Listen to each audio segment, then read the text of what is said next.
şanlı ordumuzun 44 günlük müharibəsi 21-ci əsrin müharibəsi. 44 günlük müharibənin hər bir günü zəfər günü. Hər gün biz qabağa gedirik. Biz gəlmişik bura qalib kimi. Bütün azad edilmiş torpaqlarda Azərbaycan bayrağı dalğalanır. Bütün dünya bizim qələbəmizdən danışır. Dünyanın aparıcı media orqanları Azərbaycanın parlaq qələbəsi haqqında yazırlar, reportajlar hazırlayırlar. İndi analitik məqalələr dərc edilir, kitablar da yazılacaq.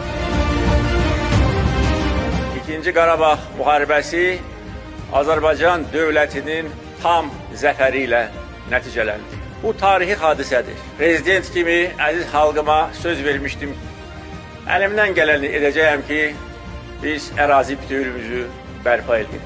Gün gələcək, Azərbaycan bayrağı bugün hələ də işğal altında olan bütün torpaqlarda qaldırılacaq.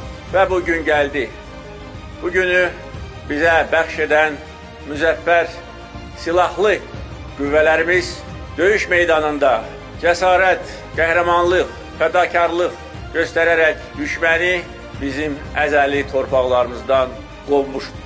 Ondan böyük xoşbəxtlik ola bilməz.